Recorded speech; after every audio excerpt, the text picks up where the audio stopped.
Глава 2026. Талисман глубокого запечатывания духа. Как истинно бессмертный, гигантская гуманоидная фигура, естественно, осознавала, насколько мощной была эта пагода небесного кристалла. В этой ужасной ситуации он немедленно прокусил кончик собственного языка и изверг несколько глотков кровавой эссенции. Как только эта кровавая сущность появилась, она превратилась во вспышку палящего багрового пламени, а затем приняла форму нескольких багровых пылающих питонов, каждый из которых был более сотни футов в длину, и все они яростно набросились на пагоду. Набросились одновременно. Истинный бессмертный знал, что если он сможет использовать этих огненных питонов, чтобы ненадолго удержать пагоду в страхе, цветок кровавой пории сможет оправиться от своего замороженного состояния и раскрыть всю свою силу. Как только цветок взорвется, даже пагода небесного кристалла не сможет сдержать этот взрыв. Однако его действия были заранее предсказаны пожилым мужчиной в белой мантии. Изнутри пагоды раздался холодный смешок, после чего голубая бусина, встроенная в ее кончик, внезапно повернулась сама по себе, а затем испустила несколько голубых полос света толщиной с человеческий палец. Эти полосы света поразили пылающих питонов, как молнии, и питоны мгновенно превратились в клубы дыма. Выражение лица истинного бессмертного резко изменилось, когда он увидел это, и он немедленно попытался высвободить другую способность, но было уже слишком поздно. Массивная полупрозрачная пагода полностью рухнула среди огромного пространства ледяного света, сокрушив истинного бессмертного и гигантский малиновый цветок под собой. Сразу же после этого со всех уровней пагоды в бешенстве хлынули бесчисленные золотые руны, создав захватывающее зрелище. В то же время верхняя половина тела пожилого мужчины в белой мантии появилась из вершины пагоды, и он сразу же закричал: «Чего вы ждете? Используйте формацию ловушки дьявола, чтобы помочь мне запечатать его». Эти слова, естественно, были обращены к 8 святым духам, которые все еще были прикованы к месту. 8 святых духов, естественно, были в восторге, увидев, что взрыв гигантского малинового цветка был ограничен ледяной пагодой, и сразу же полетели на свои прежние места, услышав инструкции пожилого человека в белых одеждах. Таким образом, 8 святых духов снова собрались вокруг формации, прежде чем поднять плиты формации в своих руках. Шквал рун немедленно вырвался из строя, скрепляя рунические цепи, которые начинали казаться довольно слабыми. В сочетании с рунами, вытекающими из ледяной пагоды, образовалась массивная сеть, которая охватила все внизу. В то же время сама пагода начала резко расширяться на фоне громкого жужжания. Затем на поверхности пагоды начали быстро формироваться слои полупрозрачного льда, а образование внизу также громко гудело, как будто резонируя с пагодой. Всего за несколько секунд пагода превратилась в массивную ледниковую вершину высотой в десятки тысяч футов и запечатала в лед всю формацию и рунические цепи. Что же касается истинного бессмертного и огромного багрового цветка, то они естественным образом были запечатаны в центре формации. 8 святых духов пришли в восторг, увидев это, и вздохнули с облегчением. Однако выражение лица пожилого человека в белой мантии ничуть не смягчилось, когда он проинструктировал неумолимым голосом: «Послушайте. Возможно, я использовал свое настоящее тело, чтобы запечатать его, но цветок кровавой пории — чрезвычайно известный цветок. Даже в истинном бессмертном царстве, скорее всего, пройдет более 100 тысяч лет, прежде чем сила цветка полностью исчезнет. До этого не сдвигайте эту ледниковую вершину ни на 1 дюйм. В качестве меры предосторожности установите сразу же несколько ограничительных формирований поблизости, чтобы применить еще одну печать к моему телу, а также формацию ловушки дьявола. Я перенесу эту ледниковую вершину в место, где можно найти земное адское пламя, и переработаю эту душу в пилюлю. В это время я не могу позволить себе отвлекаться, поэтому все дела нашей расы будут решаться советом старейшин. Убедитесь, что мы переживем это дьявольское испытание. Если наша раса сможет пережить это испытание, наше возрождение будет неизбежным». 8 святых духов тут же в чрезвычайно почтительной манере упали на колени и воскликнули: «Да, духовный монарх». Затем они убрали пластины формации в свои руки и улетели, чтобы сообщить остальной расе духов о приказах пожилого человека в белых одеждах. Таким образом, в мгновение эка пожилой мужчина в белом оказался единственным, кто остался во всем районе. Внезапно из-под ледяной вершины раздался яростный голос истинного бессмертного: «Ты действительно думаешь, что эта испорченная пагода небесного кристалла может поймать меня в ловушку? Покажи мне, как ты собираешься запечатать меня после того, как я исчерпаю всю ледяную ци в этой пагоде». Как и ожидалось от истинного бессмертного, тебе удалось сразу определить изъяны в моем теле. Несмотря на это, ты все еще думаешь, что ты всемогущий истинный бессмертный. Ци внутри моего тела уже соединилась с твоими нынешними способностями. Сказав это, ты подтвердил факт, что то, что ты все еще можешь говорить, является свидетельством силы твоей души. К сожалению для тебя, ты не сможешь сохранять свой разум намного дольше, холодно хмыкнул пожилой мужчина в белом. Что ты имеешь в виду? В этом низшем царстве нет ничего, что могло бы запечатать мое сознание. истинный бессмертный явно не был убежден. Я действительно не знаю ничего в этом низшем царстве, что могло бы полностью запечатать твое сознание. Но что, если я не использую что-то из этого царства? Пожилой мужчина в белой мантии холодно усмехнулся, прежде чем сделать хватательное движение, и в его руке появился талисман, испускавший пучки ледяного света. Талисман был полностью прозрачным, словно сделанным из векового льда, но по всей его поверхности были начертаны золотые руны. Если бы Хань Ли присутствовал тут, он сразу же смог бы идентифицировать эти руны как текст золотой печати. Жаль, что мне приходится использовать этот талисман здесь, у меня будет одним козырем меньше в будущем. Пожилой мужчина в белом осмотрел талисман со страдальческим выражением лица, но в конце концов стиснул зубы и решительно дернул запястьем. Талисман тут же взорвался шаром золотого света, который выстрелил в ледниковую вершину внизу и исчез в ней во вспышке. Сразу же после этого пожилой мужчина в белой мантии сложил ручную печать и начал что-то торжественно воспевать. Сверкающий шар золотого света, напоминающий сияющее солнце, мгновенно появился внутри ледниковой вершины, затем повернулся на месте, прежде чем превратиться в массивную руну размером около акра. Руна мерцала золотым светом и бесшумно опускалась, как падающая звезда. «Что ты делаешь?» «Подожди. Это талисман из истинного царства бессмертия», — воскликнул истинно бессмертный, почувствовав, что происходит внутри ледяной вершины. Страх и ужас поразил его душу, ибо разум моментально определил смертельную опасность, нависшую над истинным бессмертным. Однако было уже слишком поздно что-либо предпринимать. Прежде чем он успел что-либо сделать, гигантская золотая руна мгновенно погрузилась в формацию внизу. Раздался оглушительный грохот, и голос истинного бессмертного резко оборвался. Пожилого человека в белом это совершенно не удивило, и он начал воспевать с еще большей настойчивостью. В следующее мгновение весь ледниковый пик содрогнулся, и из него выступления вырвались золотые узоры, образовав гигантскую руну, отпечатавшуюся на одной из гладких граней ледникового пика. Оттенки голубого света сразу смешались с белым светом, исходящим от вершины ледника, и высвобождаемая ледяная ци также стала значительно плотнее. Только тогда пожилой мужчина в белом перестал петь, и выражение его лица также немного смягчилось. Если бы можно было заглянуть под ледниковую вершину, они бы обнаружили бессознательного молодого человека в золотой мантии с руническими цепями и слоями полупрозрачного льда по всему телу. На его глобелле был отпечатан золотой узор, который был полностью идентичен руне на поверхности ледниковой вершины. Пожилой мужчина в белом был в восторге, обнаружив это своим духовным чувством. Он сразу же погрузился в ледниковую вершину, исчезнув в ней в мгновение ика. Без его ведома, в тот момент, когда молодой человек в золотых одеждах потерял сознание, даосский священник с темным лицом внезапно открыл глаза в другом мире. Даосский священник сидел под огромным деревом и бормотал себе под нос. Что случилось? Почему значок истинной души демонстрирует такую сильную реакцию? Говоря это, даосский священник взмахнул рукавом, и миниатюрная пагода высотой в несколько дюймов вылетела из его рукава во вспышке зеленого света, а затем мгновенно увеличилась до более чем 100 футов в высоту. Затем даосский жрец неторопливо вошел в павильон, и в зале на первом уровне павильона стояли сотни нетронутых нефритовых столов, на каждом из которых было около дюжины одинаковых желтых деревянных значков. По всей поверхности значков были серебряные узоры, и после того, как он окинул взглядом все нефритовые столы, в глазах даосского священника появился намек на удивление, когда он внезапно поднял руку, прежде чем махнуть ею в сторону огромного ржавого котла в углу зала. В котле также был желтый деревянный значок, и он сразу же вылетел, прежде чем приземлиться в руках даосского священника. Даосский священник какое-то время смотрел на деревянный значок с оттенком удивления в глазах, прежде чем выражение его лица слегка помрачнело. Значит, его душа в опасности. В таком случае я не могу игнорировать это. Я должен найти его. Хань Ли парил высоко в воздухе, вокруг него вспыхивали 72 полосы лазурного света. Это было не что иное, как его лазурные бамбуковые мечи облачного роя, и они прорывались сквозь чернильно-черных дьявольских тварей, набрасывавшихся на него. Однако, казалось, что этим дьявольским зверям нет конца. У каждого из них спины были покрыты чешуей, на головах имелось по одному рогу. Полосы лазурного меча Ци устремились вперед, прежде чем расцвести в лазурные цветы лотоса, и все нападающие дьявольские звери были мгновенно разрезаны пополам. Лазурные бамбуковые мечи облачного роя были слишком сильны, чтобы эти низшие дьявольские твари могли им противостоять, и резкий запах как свежей, так и запекшейся крови наполнил все окрестности. Однако эти дьявольские звери, казалось, не заботились о собственной жизни и продолжали набрасываться на Хань Ли с целеустремленной свирепостью и полным презрением к собственной безопасности.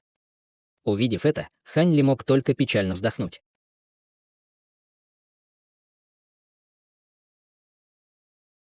Глава 2027. Прилив зверей.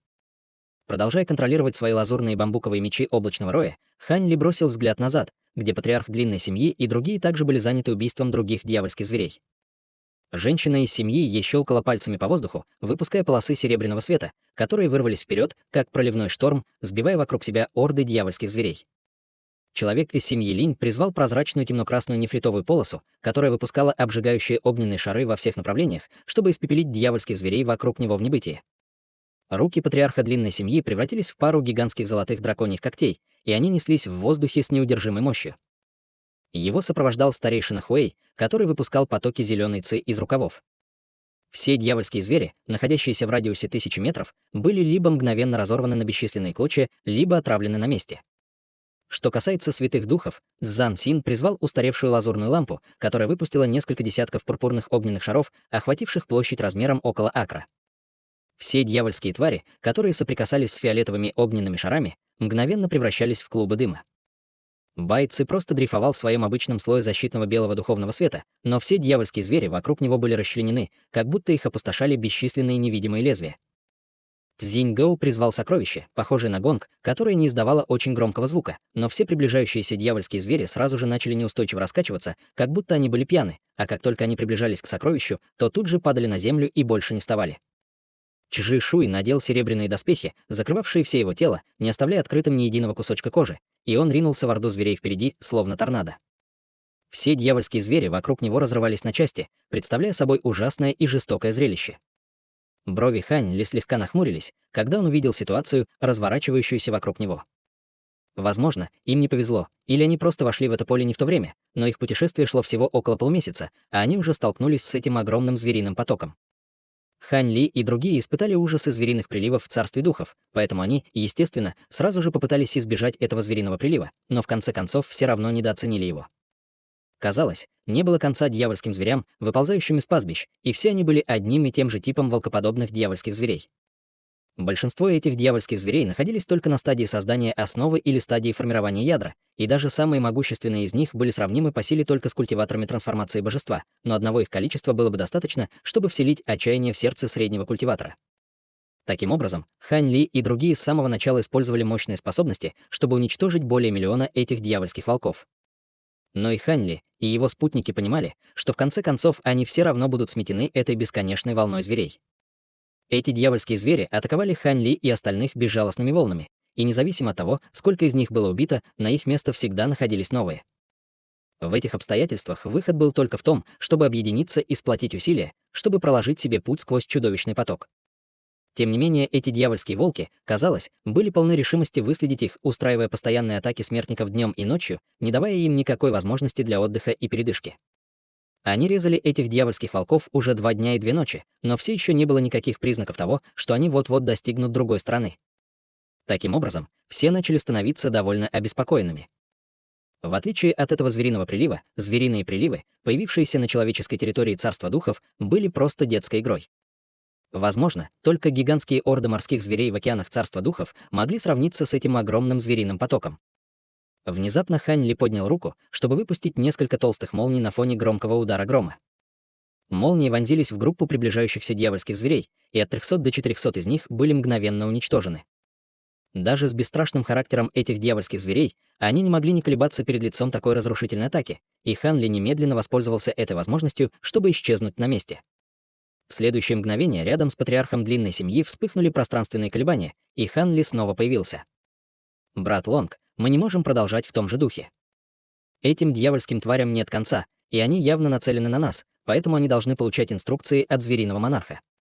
Неважно, сколько из них мы убьем, они никогда не отпустят нас», — мрачно сказал Хань Ли. Действительно, уважаемый Даос Хань, я пришел к тому же выводу. В противном случае эти дьявольские звери определенно оставили бы нас в покое после того, как мы убили так много из них. Для нас было бы довольно хлопотно, если бы нас обнаружили высококлассные дьявольские существа, пока мы застряли здесь. Поэтому мы должны убить монарха зверей и рассеять этих дьявольских зверей как можно быстрее, мрачно кивнул патриарх длинной семьи, прежде чем выставить вперед ладонь. Массивный выступ ладони мгновенно появился вверху, прежде чем рухнуть вниз, посылая взрыв огромной невидимой силы, спускающейся к дьявольским волкам впереди.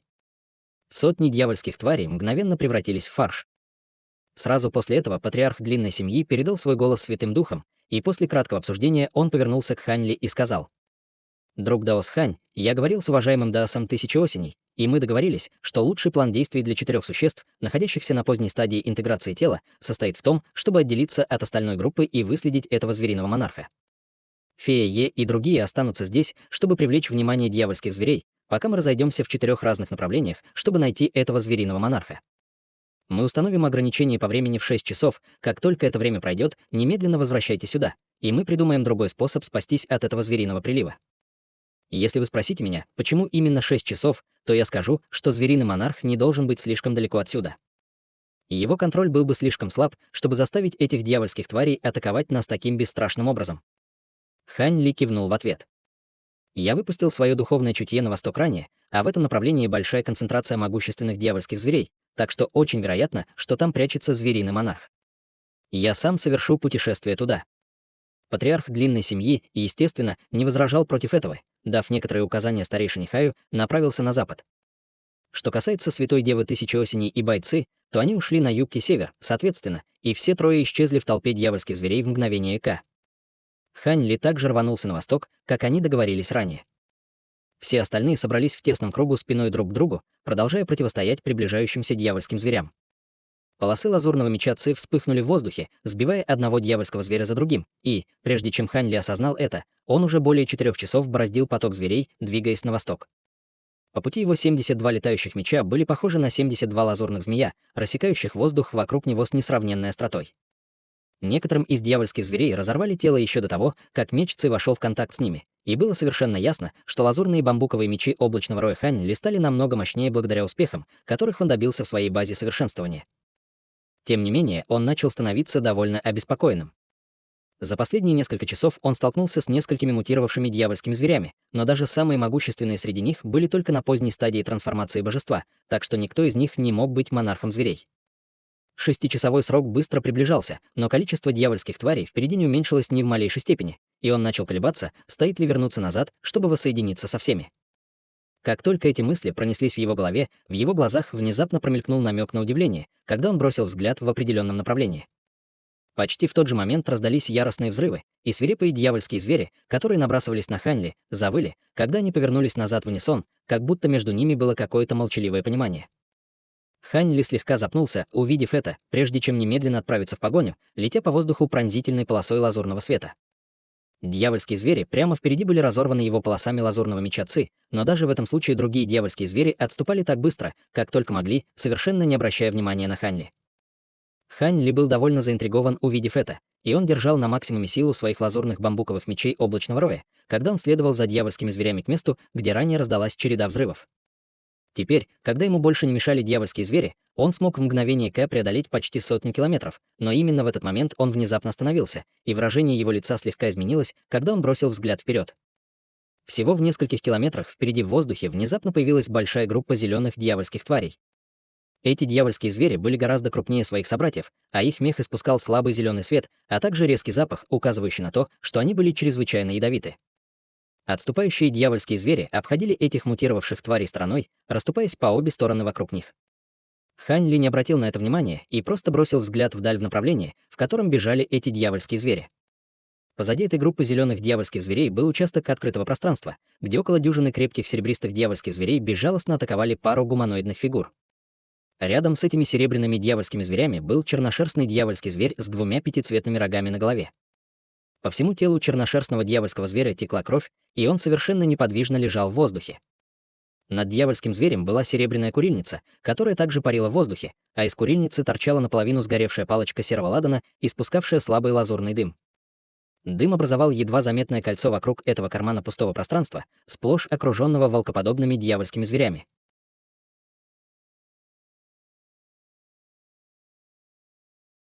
Глава 2028. Спасение дьяволов. Все дьявольские волки рычали от переполнявшей их дикой ярости. Их глаза горели, испуская потоки хоть и слабой, но невероятно энергичной дьявольской ци. В то же время такой эксперт, как Хань Ли, четко уловил в этом хаотичном потоке брызжущей ци явные ноты страха. Он с ухмылкой посмотрел на этих дьявольских зверей, понимая, что ни один из них не осмелится броситься в кольцо, образованное лазурным дымом. И это было действительно так. Все дьявольские волки крайне опасались его. Но теперь Хань Ли занимало иное. Он моментально обернулся, и тут же синий свет вспыхнул в его глазах. Хань Ли сразу же четко увидел две гуманоидные фигуры, окруженные дюжиной или около того серебряных дьявольских зверей. Один из них был дородным дьявольским мужчиной, сложенным как кирпичный дом, а другой был пожилым дьявольским мужчиной с голубыми дьявольскими узорами на лице. Оба они находились на поздней стадии пространственной закалки, и у здоровенного дьявольского мужчины дьявольская ци струилась по всему телу. Он размахивал массивной черной дубиной по воздуху, высвобождая один за другим взрывы черной ци, которая в бешенстве устремлялась вперед, чтобы держать в страхе большинство серебряных зверей. У пожилого дьявольского человека была пара треугольных зеленых глаз, и он держал чернильно-черную чашу, из которой один за другим вылетали чудовищные птичьи отростки. Как только эти проекции достигали серебряных зверей, они немедленно взрывались шарами серебряного света, которые заставляли серебряных зверей отступать. Тем не менее, было совершенно ясно, что черная ци и птичьи проекции едва могли сдерживать серебряных дьявольских зверей, но не могли нанести им существенного урона. У этих дьявольских зверей были тела, которые казались не менее несокрушимыми, чем средние сокровища, и они просто отмахивались от приближающихся атак, прежде чем снова броситься на двух дьявольских мужчин. Если так пойдет и дальше, два дьявольских человека в конце концов полностью исчерпают свою магическую силу и будут убиты серебряными зверями. Судя по мощной остаточной ауре туши дьявольского зверя с пятицветными рогами, скорее всего, это и был звериный монарх, которого он искал. Но тут явно было что-то не так. Хань Ли ощутил, что это существо не было тем, кто гнал эту орду на его отряд. Что тут происходит? Могло ли быть так, что эти два дьявольских существа были теми, кто убил прежнего звериного монарха? Как им это удалось? Они действительно оба были довольно могущественными, но они не должны были быть достаточно могущественными, чтобы убить звериного монарха. Размышлял Хань Ли. Он был довольно озадачен этой текущей ситуацией, и это был довольно неожиданный поворот событий, что кто-то вместо них убил звериного монарха. Таким образом, Хань Ли начал обдумывать, что он собирается делать дальше. Зеленые дьявольские звери впереди, казалось, знали, что с Хань Ли нельзя связываться, и они не набрасывались на него, как другие обычные дьявольские волки. Таким образом, в их противостоянии ожидался явный тупик. Пока Хань Ли все еще колебался, что делать дальше, здоровенный дьявольский мужчина внезапно закричал на своего товарища. «Мы не можем продолжать терять время здесь, старик Ву. Эффект ладана, отпугивающего зверей, вот-вот исчезнет, поэтому мы должны выбраться отсюда немедленно. Я сам справлюсь с этими тварями, а ты сосредоточься на телепортации нас отсюда». Как только голос дородного мужчины замолчал, он издал громоподобный рев, и его аура мгновенно стала чрезвычайно сильной, а черная ци, выпущенная его дубиной, стала более чем в 2 раза плотнее, чем раньше, что позволило ему сохранить всю энергию и продолжать держать серебряных зверей в страхе. «Хорошо, тогда будь осторожен», — сказал пожилой дьявольский мужчина, переворачивая руку, чтобы убрать миску. Его место занял полупрозрачный черный кристалл, и он немедленно швырнул его вперед, прежде чем произнести заклинание. Кристалл вращался на месте и испускал бесчисленные черные нити света, которые переплетались, образуя черное образование размером около 10 футов. Раздался оглушительный грохот, и черная формация начала медленно вращаться, словно активированная. «Готово. Поехали!» Поспешно закричал пожилой дьявольский человек, прежде чем без колебаний полететь к строю. Крепкий дьявольский человек несколько раз энергично взмахнул своей гигантской дубиной по воздуху, чтобы отбросить приближающихся серебряных дьявольских зверей, а затем также бросился к строю в виде взрыва черной ци. Двое из них явно планировали сбежать, используя силу этой формации. Однако, когда казалось, что их планы увенчаются успехом, ситуация внезапно резко изменилась. В воздухе над формацией вспыхнули пространственные колебания, и внезапно появился серебряный зверь, прежде чем открыть свою пасть, чтобы выпустить столб серебряного света, который ударил прямо в центр формации. Раздался сотрясающий землю грохот, и черная формация хаотично замерцала, прежде чем яростно взорваться. Два дьявольских существа, которые уже были близки к формированию, сразу же погрузились в отчаяние, увидев это, и сразу же после этого все серебряные звери снова собрались, чтобы окружить их. Почти в тот же момент гигантский круг, образованный слабым лазурным дымом, растворился с глухим стуком, и все дьявольские твари, которых прежде держали в страхе, тут же испустили кровожадный вой и тоже устремились к паре дьявольских существ. Раздались 2 крика тревоги и ярости, за которыми последовала череда яростных взрывов. Было совершенно ясно, что в этой ужасной ситуации 2 дьявольских существа вступили в свой последний бой.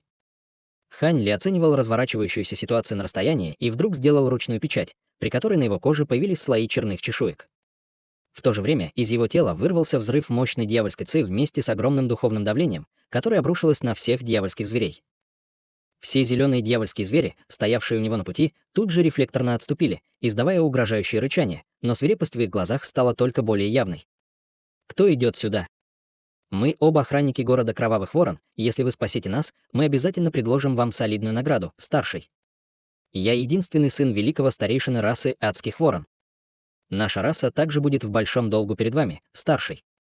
Хань Ли активировал свою бусину притворства дьявола, прежде чем высвободить свою силу, и два дьявольских существа мгновенно воззвали к нему с надеждой и отчаянием, обнаружив его присутствие. На лице Хань Ли появилась слабая улыбка, и он резко двинулся к зеленым зверям, стоявшим у него на пути. Его тело расплылось, и он внезапно появился в воздухе над зелеными дьявольскими зверями. В этом случае зеленые звери не собирались отступать, и они издали протяжный вой, выпуская бесчисленные пряди меха со своих спин, и все они летели прямо к Хань Ли в виде полос зеленого света. Как интересно. Хань Ли усмехнулся, сжав кулаки, а затем высвободил бесчисленные черные кулачные выступы, которые в безумии посыпались вниз. Внезапно возникло поразительное количество этих полос зеленого света, но они явно не могли сравниться с атаками, проявленными силой истинных дьявольских искусств происхождения. Как только они были поражены устрашающей мощью кулачных выступов, они мгновенно взорвались, после чего первые выступы мгновенно превратили сотни зеленых зверей в фарш. Тем временем Хань Ли снова исчез на месте, затем пролетел прямо над парой дьявольских существ, прежде чем бросить холодный взгляд вниз, скрестив руки. Два дьявольских существа в настоящее время лихорадочно высвобождали свои силы и сокровища, чтобы сдерживать орды дьявольских зверей.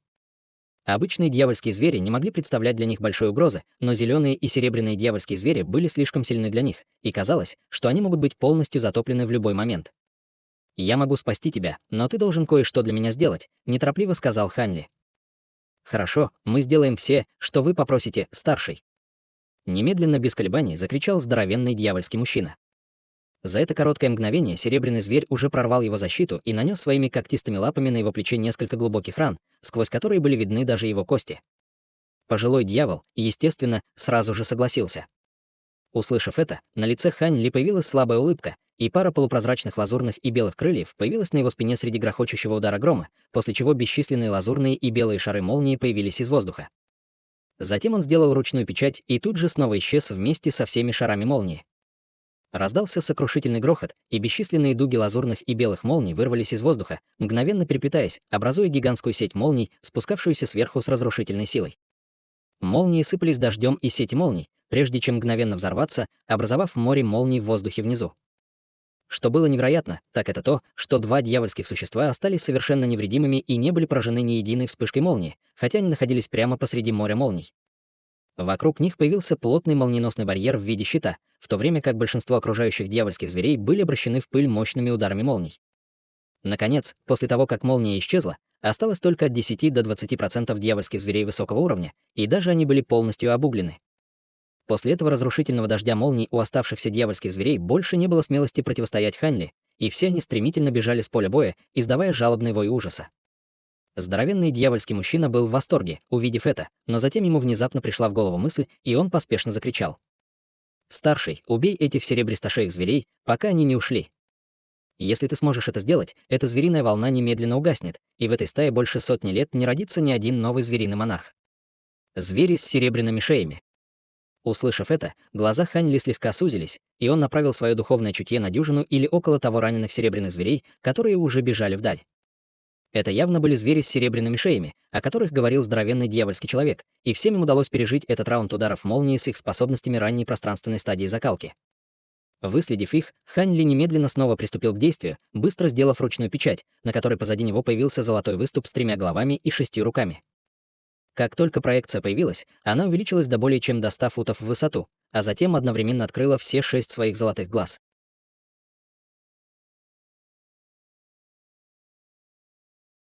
Глава 2029. Звери-бабочки.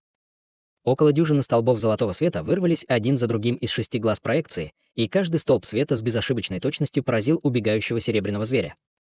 Эти серебряные звери только успели выйти от боли, прежде чем их тела превратились в ничто. Два дьявольских зверя знали, что силы Хань Ли определенно намного превосходят их. Но увидев это, и их выражения резко изменились. Они лично сталкивались с серебряными зверями, поэтому хорошо знали, насколько могущественны эти звери. Однако этот старший с легкостью мгновенно уничтожил всех серебряных зверей. Было совершенно ясно, что его силы были для них совершенно непостижимы. Он был просто недостижимо могучей фигурой. После того, как все серебряные звери были уничтожены, все остальные дьявольские звери мгновенно рассеялись под предводительством зеленых зверей.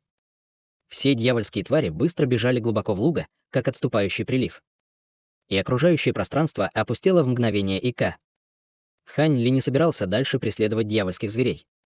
Вместо этого он направил свое духовное чутье еще дальше и обнаружил, что все дьявольские звери тоже спасаются бегством. Таким образом, ужасающий звериный поток был полностью рассеян. Выражение лица Хань Ли немного смягчилось, когда он облегченно вздохнул, почувствовав это. Крепкий дьявольский мужчина быстро осмотрел рану на собственном плече, прежде чем полететь к Хань Ли вместе с пожилым мужчиной. Он посмотрел на проекцию истинного дьявола происхождения с оттенком благоговения и благоговения в глазах и сказал: «Спасибо за спасение нас от волчьих зверей, старший. Все в порядке, для меня это была простая задача, и я спас тебя только потому, что ты согласился сделать что-то для меня взамен», ответил Хань Ли, делая ручную печать, на которой золотой выступ исчез в мгновение ика. «Чем мы можем быть вам полезны, старший?» Уважительно спросил пожилой дьявол. «Скажи мне, кто ты и как ты здесь оказался?» Неумолимым голосом приказал Хань Ли. «Мы оба стражи города Кровавых Ворон, и нас послал сюда городской лорд, чтобы убить светящегося волчьего монарха зверей, чтобы рассеять эту волну зверей. К сожалению, в конце произошел несчастный случай, и мы чуть не погибли здесь», ответил здоровенный дьявольский мужчина. Несмотря на то, что они не могли точно определить базу совершенствования Хань Ли, они знали, что он должен быть чрезвычайно могущественным дьявольским лордом, поэтому они, естественно, не осмеливались проявлять к нему какое-либо неуважение. «Я уверен, что силы светящегося волчьего монарха зверей не уступают вашим. Как вы двое смогли так глубоко погрузиться в этот звериный поток и убить звериного монарха? Кроме того, где находится этот город Кровавых Ворон? Он где-то поблизости?» — спросил Хань Ли с озадаченным выражением в глазах. Он развил некоторое понимание царства старших дьяволов благодаря информации, которую он собрал, и нефритовой карточке, данной ему патриархом длинной семьи, но, естественно, он не мог знать обо всех городах во всем царстве. Учитывая, что город Кровавых Ворон не упоминался ни разу ни в одном из полученных им источников, скорее всего, это был не очень большой город. Вы, должно быть, пришли сюда из другой области, старшей. Мы смогли рискнуть и напасть на этот звериный поток и убить звериного монарха, поскольку в нашем распоряжении было несколько особых сокровищ. В противном случае мы, конечно, не осмелились бы атаковать. Что касается города Кровавых Ворон, это небольшой соседний город, но он прилично известен в этой области, и городской лорд Бинг нашего города тоже дьявольский лорд, ответил пожилой дьявольский мужчина. Хань Ли был ошеломлен, услышав это. А, значит, городом Кровавых Воронов руководит дьявольский лорд? Значит, это довольно процветающий город. Есть ли в нем что-то особенное? Город Кровавых Ворон был построен на шахте кристаллов кровавого света. Кристаллы кровавого света, которые тут добывают, чрезвычайно важны для тех, кто занимается культивированием дьявольских искусств, связанных с кровью. Наш городской лорд использует искусство культивирования кровавой реки, поэтому он взял на себя роль городского лорда в таком маленьком и уединенном городе, как наш. Чтобы выйти на пастбище, чтобы охотиться на дьявольских зверей, нужно остаться в городе на несколько дней. Если вы не возражаете, вы можете пойти с нами, чтобы отдохнуть в городе, старший. Наш город собирается скоро провести небольшой аукцион. Возможно, на аукционе появятся какие-то предметы, которые привлекут ваше внимание, осторожно сказал пожилой дьявол. Аукцион. Мне интересно. Увы, но я не могу терять здесь время, мне нужно быстрее отправляться в путь, отказался Хань Ли, покачав головой. Услышав это, в глазах пожилого дьявола появился намек на разочарование. «Вы едете на равнины, старший?» — нерешительно спросил здоровенный дьявольский мужчина. Выражение лица Хань Ли сразу же помрачнело, когда он услышал это, и из его тела вырвался взрыв ужасающего духовного давления. «Откуда ты узнал это?» Выражение лица дородного дьявольского мужчины резко изменилось, и он поспешно объяснил. «Пожалуйста, не поймите меня неправильно, старший. Любой, кто путешествует по этой области, либо находится здесь, чтобы охотиться на дьявольских тварей на этих лугах, либо направляется на равнины. Я не могу придумать никакого другого места, куда бы вы могли направляться. Значит, мне придется пройти через ваш город Кровавых Ворон, если я хочу отправиться на равнины?» Холодно спросил Хань Ли. Тут пожилой дьявол поспешно вмешался. «Конечно, нет. Но если вы хотите отправиться на равнины, вам, скорее всего, придется сначала остаться в нашем городе примерно на полмесяца, старший. Почему это? Кто-то преграждает путь?» Брови Хань Ли слегка нахмурились, услышав это. «Вы, конечно, шутите, старший. Здесь никто не осмелится сделать это. Просто на пути к равнинам происходит еще один прилив зверей, и по сравнению с ним этот прилив светящихся волчьих зверей практически ничто.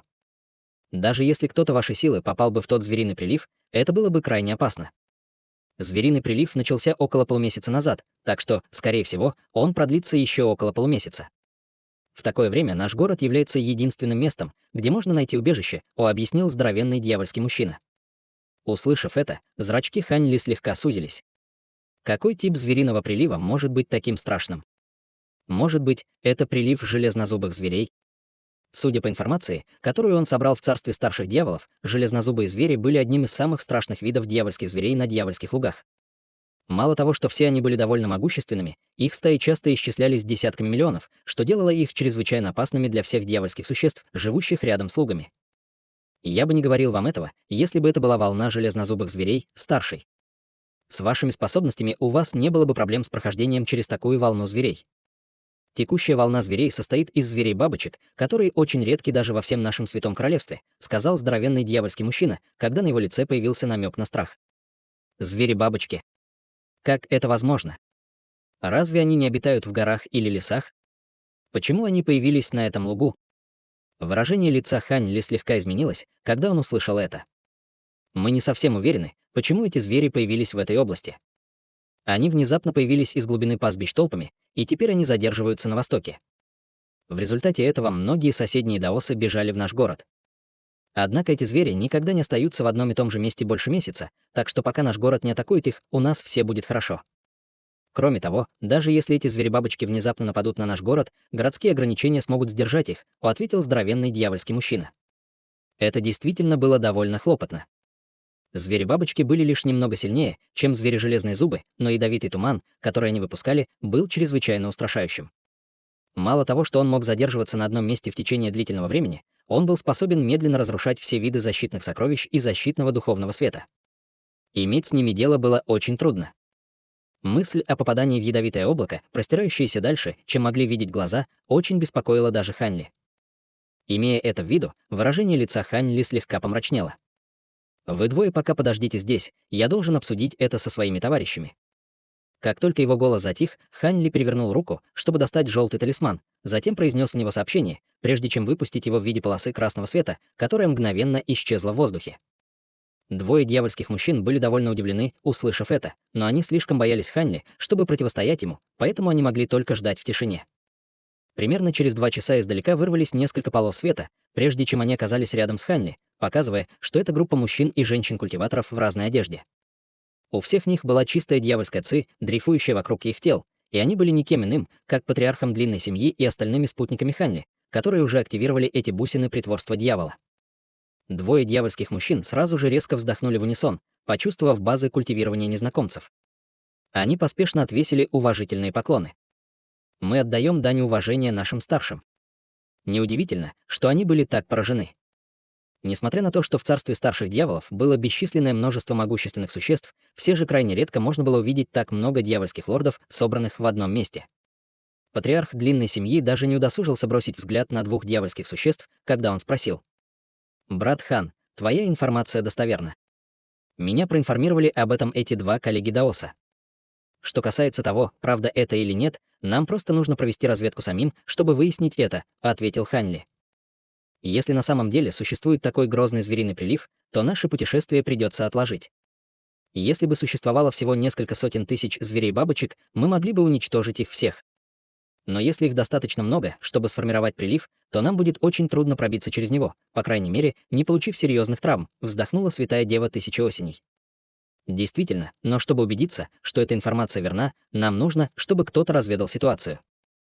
«Я оставляю это на вас, старейшина Хуэй», — сказал патриарх длинной семьи. «Нет проблем, я вернусь через полдня», — кивнул старейшина Хуэй, прежде чем улететь в виде полосы черного света.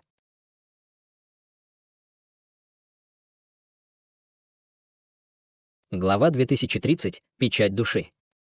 После ухода старейшины Хая патриарх длинной семьи наконец обратился к 2 дьявольским существам. «У меня есть кое-что спросить у вас двоих. Если вы ответите правдиво, вы будете вознаграждены, но если нет, я уверен, вы знаете, что с вами произойдет. Пожалуйста, старший, мы обязательно расскажем вам все, что знаем», — тут же ответил дородный дьявольский мужчина. Пожилой дьявол тоже охотно кивнул с послушным и уважительным выражением лица. «Как далеко от этого места находится город Кровавых Ворон и как далеко находится ближайший город к городу Кровавых Ворон?» Кроме того, как зовут вашего городского лорда и какова его база совершенствования? Спросил патриарх длинной семьи. Он задавал сразу много вопросов, но ни один из них не был табуированным или касался конфиденциальной информации, поэтому здоровенный дьявол сразу же ответил. Город Кровавых Воронов находится примерно в 50 тысячах километров отсюда, а ближайший к нему город — город Ночных Асуров. Правда, чтобы добраться до него, потребуется как минимум 2 месяца. Что касается нашего городского лорда, его зовут Бинг Цинжэнь, и он дьявольский лорд среднего уровня. Дьявольский лорд среднего уровня, а? Это неплохо. Какова текущая ситуация в городе Кровавых Ворон? Что на востоке? Продолжил патриарх длинной семьи. Здоровенный дьявольский мужчина на мгновение заколебался, прежде чем ответить. Чтобы убедиться, что город готов к внезапному нападению зверей-бабочек, мы находимся в состоянии полной блокировки, но мы были бы более чем счастливы иметь вас для усиления защиты. К сожалению, наш город слишком мал, чтобы облегчить телепортацию. Естественно, есть способ обойти прилив зверей, но на это уйдет гораздо больше полумесяца, поэтому я предлагаю вам всем подождать в городе, пока прилив пройдет. И тогда вы сможете продолжить движение. Независимо от того, сколько времени это займет, я все еще хочу знать, как мы можем обойти звериный поток. Я буду тем, кто решит, подходит ли нам этот вариант или нет. Кроме того, у вас есть карта этого места, верно? Сделай для меня копию, проинструктировал патриарх длинной семьи. Да, старший, пожалуйста, прости меня за поспешные выводы вместо тебя. Звериный прилив на востоке охватывает очень большую территорию. Поэтому, если вы хотите обойти его, вам придется пройти через лес увядших листьев к югу или пастбище на севере. Здоровенный дьявольский мужчина тут же раскрыл все, что знал, и в конце концов вытащил черный кристалл, который передал патриарху длинной семьи. Патриарх длинной семьи принял черный кристалл, прежде чем воспроизвести его содержимое в белый кристалл. Эти кристаллы были похожи на нефритовые листы царства духов, и патриарх длинной семьи собрал некоторые из них до того, как войти в царство старших дьяволов. Их функции и способ использования были аналогичны обычным нефритовым накладкам, но для их активации требовалась дьявольская ци. Это, естественно, не было проблемой для Ханли, который использовал дьявольское искусство культивирования, и все остальные также могли использовать эти кристаллы, опираясь на силу своих бусин притворства дьявола. Чтобы не вызывать подозрений, все они приготовили для себя некоторые часто используемые предметы из царства старших дьяволов. После того, как патриарх длинной семьи скопировал карту, он бросил кристалл всем остальным, чтобы они тоже сделали копии. Имея карту близлежащей местности, они, естественно, могли изучить варианты обхода звериного потока, но после изучения карты ни один из вариантов не оказался очень привлекательным. Пока Ханли размышлял над ситуацией, голос патриарха длинной семьи внезапно прозвучал рядом с его ушами. «Друг Даос Хань, похоже, мы действительно не сможем обойти этот прилив зверей-бабочек. Как насчет того, чтобы подождать некоторое время в близлежащем районе и продолжить после того, как прилив зверей закончится? Задержка составит примерно на полмесяца. В любом случае, это не будет иметь для нас большого значения. Что касается города Кровавых Ворон, я думаю, нам следует держаться подальше от него из соображений безопасности. Как культиватор поздней интеграции тела, Ханли, естественно, был первым человеком, к которому патриарх длинной семьи обратился для обсуждения. Ханли на мгновение замолчал, прежде чем ответить. Действительно, не стоит рисковать, отправляясь в звериный поток, когда вместо этого мы могли бы просто подождать полмесяца. Но я думаю, что мы должны отправиться в этот город Кровавых Ворон. А почему так, брат Хань? Патриарх длинной семьи был несколько ошеломлен, услышав это. Хань Ли неторопливо ответил. В этом царстве есть некоторые духовные лекарства, которые очень трудно найти в нашем духовном царстве. Разве ты не хочешь собрать некоторые из них, брат Лонг? Патриарх длинной семьи, похоже, был впечатлен предложением Хань Ли. Он сказал. Звучит привлекательно, брат Хань. Я обсужу это с уважаемым Даосом Тысячи Осеней и другими, прежде чем мы решим, что делать дальше. Конечно, я предполагаю, что фея Тысячи Осеней захочет войти в город Кровавых Ворон даже больше, чем мы, многозначительно усмехнулся Ханли. Услышав это, патриарх длинной семьи слегка запнулся, прежде чем тоже усмехнуться в ответ. Хе-хе, это правда. Есть несколько чрезвычайно ценных материалов для духовной расы, которые можно найти в большом количестве только в царстве старших дьяволов. Затем он повернулся и передал свой голос Святой Деве Тысячи Осеней, и, судя по ее реакции, она явно была очень восприимчива к предложению патриарха длинной семьи. Их разговор был очень коротким, и Святая Дева Тысячи Осеней даже не обсудила этот вопрос с другими духовными существами, прежде чем дать патриарху длинной семьи очень четкий ответ. Было ясно, что духовные существа уже приняли решение между собой. Таким образом, было решено, что они собираются отправиться в город Кровавых Ворон, и патриарх длинной семьи сообщил об этом решении женщине из семьи Е и мужчине из семьи Линь. Ни у кого из них не было возражений, и консенсус был быстро достигнут. Два дьявольских существа, естественно, могли видеть, что Хань Ли и другие что-то обсуждали. Они терпеливо и послушно ждали, не говоря ни слова. Через полдня к ним издалека приблизилась полоса черного света. Это старейшина Хуэй возвращался из своей разведывательной поездки. Как только старейшина Хуэй приземлился на землю, патриарх длинной семьи подошел к нему с улыбкой и спросил: «Удалось ли вам проверить, есть ли звериный прилив, брат Хуэй?» На востоке действительно собралось бесчисленное множество зверей-бабочек. Я не осмелился приблизиться к ним и только некоторое время наблюдал издалека, прежде чем вернуться, чтобы сообщить новости, ответил старейшина Хуэй с кривой улыбкой. Патриарх длинной семьи уже предвидел, что это так, и задал еще несколько вопросов, прежде чем опустил голову с задумчивым выражением лица. Внезапно он щелкнул пальцем, и две полоски золотого света вырвались вперед, как молнии, прежде чем исчезнуть в телах двух беззащитных дьявольских существ во вспышке. Они никогда не думали, что этот дьявольский повелитель внезапно нападет на них, и оба рухнули на землю почти сразу, как полоски золотого света проникли в их тело. Все остальные, кроме Ханьли, были сбиты с толку этим. «Зачем ты это сделал, брат Лонг? Разве они не нужны нам, чтобы отвезти нас в город Кровавых Ворон?» — спросил Цзан Син. «Мы уже знаем местоположение города Кровавых Ворон, не так ли?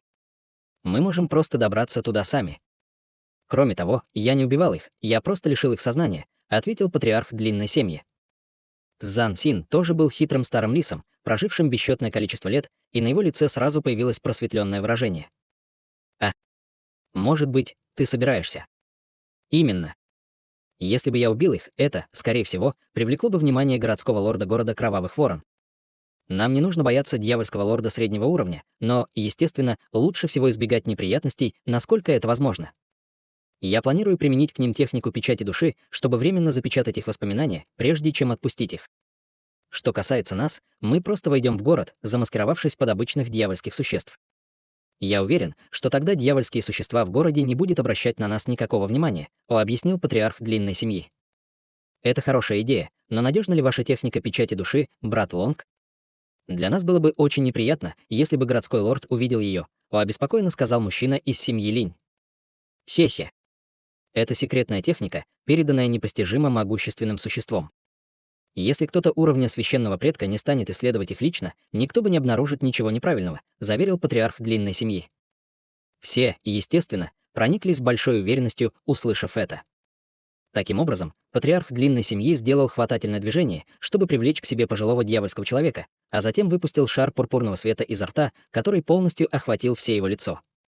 После этого в его глазах вспыхнул золотой свет, когда он посмотрел в глаза дьявольскому человеку, распевая заклинание.